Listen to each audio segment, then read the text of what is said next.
中国是当今在基因研究上投入最多的国家之一，这些投资总额达数十亿美元，被用作中共的种族灭绝工具，而不是为了人类的利益。欧洲战略政策研究所前日发布报告指，中国早在2013年与2016年已分别与西藏与东突厥散以年度健康检查名义采集当地的少数民族 DNA 样本。2017年底，中共国安部更将该项计划扩展至中国其他区域，针对几百万男性公民，包括学龄前男童，进行 DNA 血液样本采集。报告指，中共国安系统采取的是一种名为 YSTR 的基因，而来自同一父系的男性之间 YSTR 图谱很少会有差异，以及通过 YSTR 图谱分析就可以将未知男性连接到已知的父系家族族谱。这等同中共当局可以用基因资料监控几乎所有中国男性，只要家族中有一人被认为有不法思想，就可能牵连其亲属及远亲。用连坐处分的恐惧，在中国境内制造更彻底的寒蝉效应。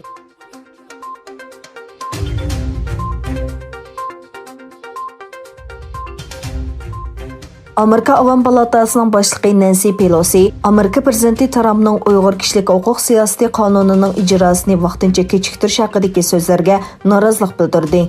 Pelosi bayonotida mundaq dedi: "Agar Amerika savdo endisisi bilan Xitoydagi kishilik huquq haqida so'zlamasa, undaqda biz dunyoning har qanday yerda kishilik huquq haqida so'zlash nuqtasida axloqiy afzalligimizni yo'qotamiz." Pelosi tilga ilingan usulning qabul qilg'ili bo'lmaydiganligini ta'kidlab, savdo kelishimi imzolash uchun davrimizdagi eng og'ir kishilik huquq dafsanchiligiga yo'l qo'yish kishini hayron qoldirdi dedi.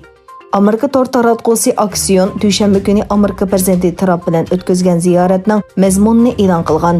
Trump'dan Uyg'ur kishilik huquq qonuniga asosan Uyg'urlarni bostirishga qatnashgan Xitoy amaldorlariga jazo yurgizmaslik haqida so'ralganda, u vaqtincha jazo yurgizmaydiganligini aytgan. U o'zining Xitoy bilan 250 milliard dollarlik savdo kelishimi ustida suhbatlashayotganligini ta'kidlab, "Mening Xitoydan bajelishim har qanday embargodan texmi yomon" degan.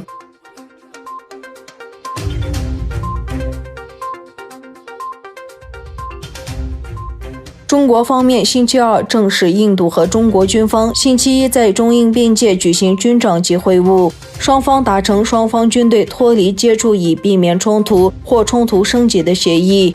中国外交部发言人周立坚介绍说，6月22日，中印两国边防部队在边境地区举行了第二次军长级会晤。他说，此次会晤的举行表明中印双方希望通过对话磋商破除分歧，管控事态，缓和局势。会晤期间，双方同意采取必要措施推动事态降温。印度军方表示，印度和中国的军事指挥官已同意从一段两国存在严重争议的边界撤军。印度军队发表的声明中说，拉达克摩尔多地区指挥官级别的会谈是真诚、积极和建设性的。声明指出，在撤军方面达成了共识。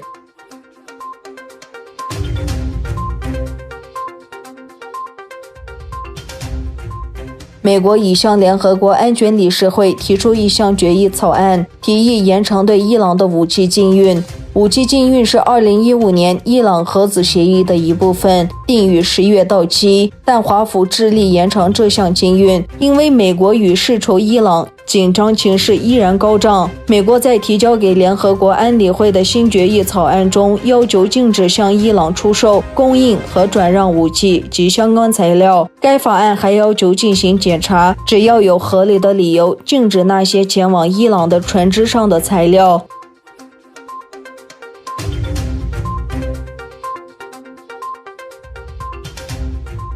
推特周二再度将美国总统特朗普的一贴推文贴上了警告通知，并将其隐藏，认为这条推文违反了关于禁止滥用行为的推特规则，但因符合公众利益而保留。当地时间22日，华盛顿示威者聚集白宫附近的拉佩特广场，试图拉倒一座美国前总统安德鲁·杰克逊的雕像。不仅如此，他们还在白宫附近竖起临时路障，成立了一个黑工自治区。特朗普的推文称，只要我是你们的总统，华盛顿特区就不会有自治区。如果他们敢试，他们将会遭到严厉的武力对付。